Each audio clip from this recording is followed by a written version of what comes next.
Hi friends, నా పేరు Surendra. Welcome back to my channel. మీరు అసలు లైకులు కొట్టడం తగ్గించారబ్బా, నిజంగా చెప్తున్నా. మీరు లైకులు కొడితే కొంచెం ముందుకు వెళ్తుంది వీడియో. లైకులు ఏడ కొడుతున్నారు? లైకులు కొట్టాలి అధ్యక్ష అని ప్రశ్నిస్తున్నా. నచ్చిన వాళ్ళని. నచ్చిన వాళ్ళు ఎలా కొట్టరు? నచ్చిన వాళ్ళు కూడా కొట్టకపోతే ఎట్టండి? సో లైక్ కొట్టండి.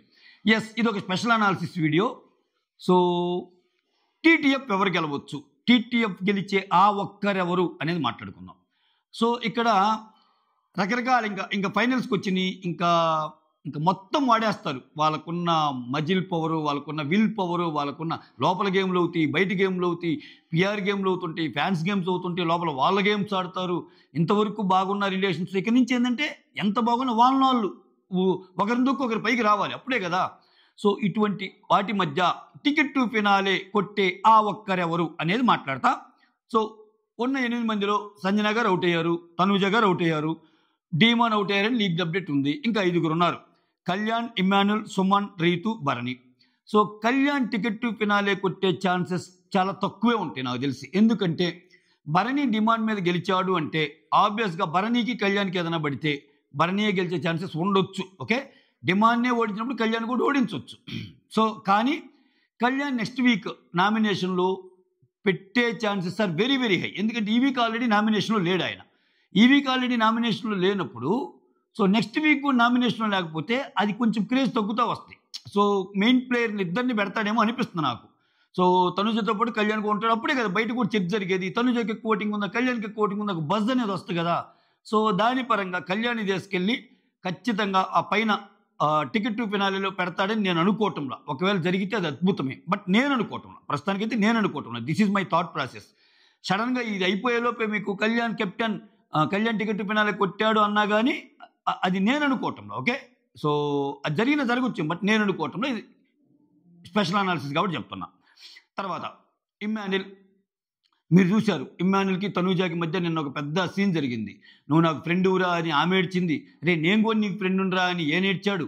మీరు కానీ కొన్ని క్లోజ్ అంటే బియాండ్ ద గేమ్ ఆలోచించండి, మీకు అర్థమవుతుంది. గేమ్ చూసేటప్పుడు అబ్బా అరే ఇమ్ము సపోర్ట్ చేశాడు కదరా తనూజాకి, తనూజ ఇమ్ముకు సపోర్ట్ చేసింది కదరా అన్నట్టే అనిపిస్తుంది మీకు. బట్ ఇమ్ము ఏదన్నా అనుకుంటాడేమో అని తనూజ సపోర్ట్ చేస్తాయి, తనూజ ఏమన్నా ఫీల్ అయిద్దేమోనని ఇమ్ము సపోర్ట్ చేస్తాడు. బట్ ఇక చివరికి వచ్చేసరికి వీళ్ళకి ఎంత ఫ్రెండ్షిప్ ఉన్నా లాస్ట్లో ఒకరినొకరు తొక్కి రావాలని అయితే కనిపిస్తుంది 2-3 రోజుల నుంచి. ఎందుకంటే ఇంక ఇది ఫైనల్ గేమ్ వచ్చింది కదా. సో వాళ్ళు ఎంత ఒక షో నుంచి వచ్చినా ఇక్కడి నుంచి ఒకరినొకరు తొక్కేసి రావాలనుకుంటారు. సో మీరు చూడండి, అసలు నీ సపోర్టే లేదురా నాకు, నువ్వు ఫ్రెండ్ అనుకున్నావు, నీ సపోర్టే లేదని ఒక ఎమోషనల్గా నడిచాక, అంత సీన్ నడిచి ఇమ్మాన్యుల్ అంత ఏడ్చి ఆమె అంత ఏడ్చాక నేను టికెట్ టు ఫినాలే టాస్క్లో తనూజాకి కాకుండా సుమన్ శెట్టికి సపోర్ట్ చేయగలరా ఏమో, అందుకోసం చేస్తాడు. బట్ లోపల చూడండి, సుమన్ శెట్టి గెలిచినందుకు పొంగిపోతూ ఉంటాడు ఆయన. అది బయటికి కనిపించకూడదు, మళ్ళీ ఇన్ని బాధలు ఉంటాయి. At the same time Tanuja చూడండి, ఇమ్మాన్యుల్కి సంజనాకి పడినప్పుడు సంజన కమాన్ అని అంటుంటుంది. ఇమ్మాన్యుల్ మాట్లాడదు. ఎందుకని? సంజన గెలవాలి అక్కడ. అదే నేను అంటుంది, కొంచెం లోతుగా వెళ్తే మీకు అర్థమవుతుంది. పైకి వీళ్ళిద్దరు ఒకరికొకరు సపోర్ట్ చేసుకున్నట్టు ఉంటారు. బట్ ఎందుకని? బయట రిలేషన్కి అడ్డు కాకూడదు. అది ఏంట్రా నువ్వు అలా చేసావు, ఎలా అన్నావు ఏంటి అని ఆ ఫ్రెండ్లీ రిలేషన్ బ్రేక్ అవ్వకూడదు. బట్ లోపల మాత్రం ఇమ్ముని తొక్కి నేను రావాలి, ఆమెను తొక్కి నేను రావాలి. పైకి మాత్రం ఆ మాటలు మాట్లాడుకునే ధైర్యం అసలు ఉండదు. అట్లీస్ట్ తనూజకైనా ఉంటుంది, నువ్వు అది చేసేవి ఇది చేసేవని.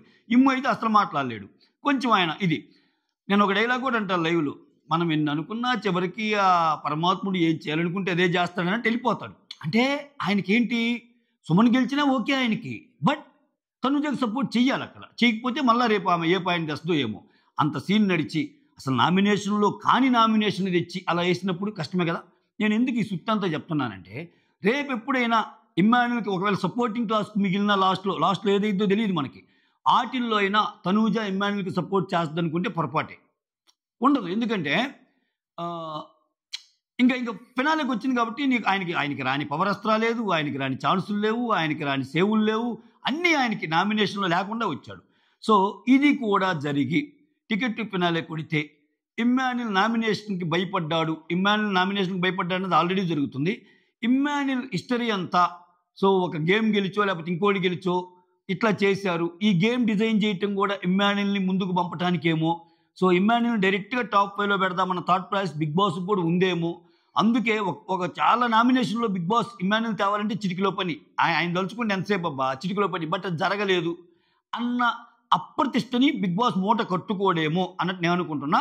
సో ఇమ్మాన్యుల్ కూడా టికెట్ టు ఫినాలేలో ఉండకపోవచ్చు. ఇమ్మాన్యుల్ ఇప్పుడు ఒక మాట అంటాడు, ఒరే ఈ కెప్టెన్ టాస్కులు ఈ టాస్కులన్నీ ఎలా ఉంటాయంటే మనమేమో కష్టపడి ఆడతాంరా, చివరికి వచ్చేసరికి ఒకటి ఎత్తుకొని పోతాడు. సో మనం కష్టపడి ఆడతాం కానీ మనం కష్టపడి ఆడేది వేరే వాళ్ళ కోసమని మనకి తర్వాత అర్థమైద్దిరా అన్నట్టు అంటాడు చూసారా, అది నిజమయ్యే సిచ్యువేషన్ ఉంది అని నేను అనుకుంటున్నా. సో ఇమ్మాన్యుల్ కాడు అని నేను అనుకుంటున్నా. ఇక్కడ ఒకవేళ ఇమ్మాన్యుల్ అయితే, ఒకవేళ సంజన టాప్ వేలో ఉండటం బిగ్ బాస్ అభిమతం అయితే, సంజనకు ఆల్రెడీ ఓటింగ్ చాలా బాగుంది, పెరిగింది ఆమెకి. సో ఆ ప్రాసెస్లో ఇమ్ము లోపలికి వెళ్తే సంజన కొంచెం కలిసి వచ్చే అంశం, సంజన టాప్ వేలో పెట్టాలన్న థాట్ ప్రాసెస్ ఆయనకి బలంగా ఉంటే ఇది జరగడానికి ప్రాబిలిటీ ఉందేమో, బట్ తక్కువ. Chances are very very very very very low అంట, తక్కువ మాత్రమే అంట. తర్వాత సుమన్ శెట్టి టికెట్ టు ఫినాలేకి పంపరు, అవ్వడు అని నేను గట్ ఫీలింగ్. ఎందుకంటే ఆయన నిన్న గేమ్ గెలిచాడు. సో నేనేమనుకుంటున్నా అంటే ఆయన బయటికి వెళ్ళే లోపు ఆయన బాగా ఆడగలడు. సో మీరందరూ ఏదో బిగ్ బాస్ ఏదో ఆయన తోశారు ఏం ఆడకుండా అన్నారు తప్పితే ఆయనలో ఇంత పవర్ ఉంది అని ఆ పవర్ని చూపించాడు. మీలో తెలియని పవర్ ఉంది సార్ అన్నట్టు ఆ పవర్ని చూపించేశాడు. ఆ పవర్తో అయిపోయింది అంతే. దట్స్ ఆ సింగిల్ గేమ్ చాలు బిగ్ బాస్ చరిత్రలో సుమన్ శెట్టి బాగా ఆడాడు ఆ ఎండ్యూరెన్స్ టాస్క్ అంటానికి.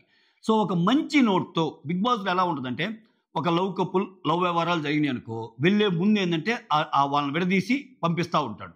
సో మంచిగానే పంపిస్తాడు, అదేం లేదు అని. అంటే అంత జరిగినా లాస్ట్ వీక్ మాత్రం నీవు నా ఫ్రెండురా, నేను నీ ఫ్రెండురా, ఎన్నేముందిరా అని చెప్పి ఒక స్నేహగీతం పాడతారు. ఆ ప్రేమగీతం ప్లేస్లో స్నేహగీతం పాడిస్తారు. పాడించి ఎవరి లైఫ్ వాళ్ళది అన్నట్టు. అట్లానే ఏ కంటెస్టెంట్ ఒక నెగిటివిటీ ఉంది, వెళ్ళేటప్పుడు కొంచెం పాజిటివ్గా పంపిస్తారు. సుమన్ ఏం ఆడలేదు అనే ఒక అప్రతిష్ట ఆయన మీద. సుమన్ ఆడాడు అన్నది ప్రూవ్ చేసి పంపిస్తారు. మోర్ ఓవర్ సుమనికి భరణి హెల్ప్ చేశారు కాబట్టి, భరణికి హెల్ప్ చేసి సిచ్యువేషన్ వచ్చినప్పుడు సుమన్ ఖచ్చితంగా భరణికి నిలబడతాడు. అది సపోర్టింగ్ టాస్క్ అయినా ఏదైనా. సో ఈరోజు వాటర్ పోయమన్నారు, రేపు అలానే ఇద్దరు నిలబెట్టినప్పుడు భరణి ఇంకొకరు ఉన్నప్పుడు సుమన్ నువ్వు ఎవరికి హెల్ప్ చేస్తావు అంటే భరణికే చేస్తాడు ఆయన. సో భరణికి హెల్ప్ అయ్యే అంశం అది అనుకుంటున్నాను నేను. సో ఈ పరంగా సుమన్ ఆల్రెడీ ఏంటంటే అయ్యాడు కాబట్టి, సుమన్ అసలు ఏం ఆడుతున్నాడు ఉంచుతున్నారా అని ఈ నామినేషన్స్ పాయింట్స్ కూడా పెట్టడం రాదు, చాలా పాయింట్స్ అనుకున్న ఈ నేపథ్యంలో సుమన్ను తీసుకెళ్లి డైరెక్ట్గా టికెట్ టు ఫినాలేలో పెట్టి సీజన్ 9 యొక్క ప్రాముఖ్యతను తగ్గిస్తాడు బిగ్ బాస్ అని నేను అనుకోవటంలో. ఓకే, అది జరిగితే మిరాకిలే. ఇప్పుడు నేను చెప్పిన దానికి విరుద్ధంగా కూడా జరగవచ్చు, బట్ నేనైతే అలా చేయరేమో అనుకుంటున్నా. ఓకే, సో అది ప్రాసెస్. సో సుమన్ కూడా కాడు. తర్వాత రీతు అండ్ భరణి.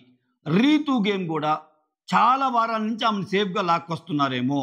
ఒక వారమేమో తనుజ సేవ్ చేసింది, ఇంకో వారమేమో కెప్టెన్ అయింది. ఆమె అందుకే భయపడుతుంది, 2 వారాలు అయ్యాను, 3వ వారం వచ్చాను, ఏమైద్దో ఏమోనయ్యా బిగ్ బాస్ నన్ను ఎలిమినేట్ కాకుండా. అట్లా ఆ రిక్వెస్ట్ గురించి కూడా నవ్వుకుంటూ ఉంటారు ఇమ్మాన్యుల్, రీతు, నువ్వేందే డైరెక్ట్గా రిక్వెస్ట్ చేస్తున్నావు అన్నట్టు. సో ఇటువంటి ప్రాసెస్లో ఈ పర్టికులర్ వీక్ ఇప్పుడు రాజు రాణి గేమ్లో కూడా ఆమె గేమ్ ఆడాల. సో అట్లీస్ట్ అసలు ఏం గేమ్ ఆడకుండా ఈ స్క్వేర్ది ఒకటి పెట్టి ఏం గేమ్ ఆడకపోతేనేమి లక్ ఎవరికైనా ఫేవర్ అవచ్చు, రీతు రేస్లో ఉంది, రీతు లాస్ట్లో ఉండి కూడా కొట్టొచ్చు గేము అని అనుకోవటానికి రీతు గేమ్ ఆడకుండా ఎవరెవరో కష్టపడి చివరిలో రీతుతో పడి రీతు టక్కని టీటీఎఫ్కి వెళ్తే అది చూడటానికి అంత బాగోదు. అంటే అట్లీస్ట్ కొంచెం కష్టపడాలి కదా, ఆ శ్రమ కనిపించాలి కదా. శ్రమ కనిపించకుండా డైరెక్ట్గా వెళ్ళి టికెట్ ఫినాలేలో పెడితే ఆ మజా రాదు. సో ఆ ప్రాసెస్లో రీతు కూడా అవదబ్బా. ఓకే, రీతు అవదని నేను అనుకుంటున్నా. మిగిలిన one and only Bharani garu చూసుకుంటే నిన్న డెమాన్, భరణి, తనూజాకి జరిగిన టాస్క్లో ఆయన ఇచ్చాడు. సరే, ఆయన తనూజాకి ఈరింది, తనూజాకి హెల్ప్ చేశాడా లేదా పక్కన పెడితే గట్టిగా ఆడాడు. డెమాన్ తర్వాత తనూజ తర్వాత సెకండ్ ఆయనకే, భరణికే. సో గేమ్స్ ఆడుతున్నాడు ఆయన. నిన్న సుమన్ విషయంలో గట్టిగా హెల్ప్ చేశాడు. సో సుమన్ హెల్ప్ ఆయనకు వచ్చే అవకాశం ఉంది ఫర్దర్ గేమ్స్లో. ఇది కాకుండా నిన్న ఒక డిస్కషన్ అయ్యింది డెమాన్కి అండ్ భరణికి. మన ఇద్దరికి అర్ధరాత్రి ముచ్చట్లు చూడండి, దాన్ని చాలా నీట్గా చెప్పుంటాను నేను. మన ఇద్దరికి కానీ ఒక మంచి ఫిజికల్ టాస్క్ పడితే ఆడాలని ఉంది డెమాన్, అది ఇదంటే అవునన్నా చూడ ముచ్చటగా ఉంటుందన్న మన నలుగురిలో ఎవరికి బన్నా అన్నట్టు అంటాడు డెమాన్. మన నలుగురి కంటే నాకు, నీకు, కళ్యాణ్కి, ఎమ్ముకి ఎవరికి బన్నా అని.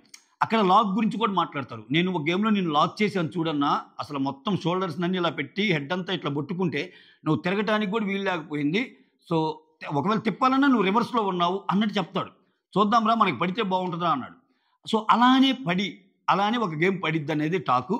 సో దాంట్లో భరణి గారు గెలిచారంట డిమాండ్ మీద. సో డిమాండ్ మీద భరణి సింగిల్ 1-on-1 ఆడి గెలవటం అనేది ఆబ్వియస్గా ఇదే కదా.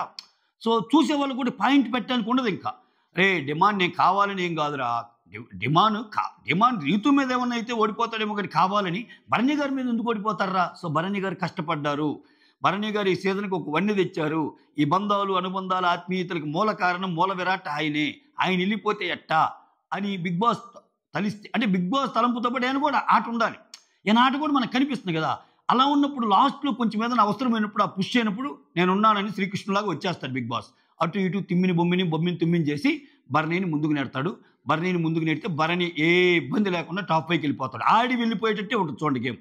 అలా వెళ్ళిపోతాడని నేను అనుకుంటున్నా. ఈ వీడియో తర్వాత కూడా అప్డేట్ రావచ్చు భరణి అవుట్ అయ్యాడని.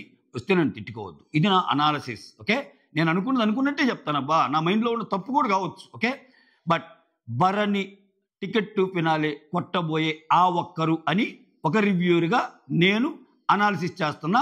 ఇది జస్ట్ నా ఒపీనియన్ మాత్రమే. This is not my statement, it's a kind of analysis. Okay, నచ్చితే నా పాయింట్స్తో నచ్చితే ఒక లైక్. ఓకే, కొత్తగా ఎవరు చూస్తుంటే ప్లీజ్ డూ సబ్స్క్రైబ్, అలానే షేర్ చేయండి, అలానే హైప్ ఆప్షన్ ఇవ్వండి. సైనింగ్ ఆఫ్, మీ సురేంద్ర.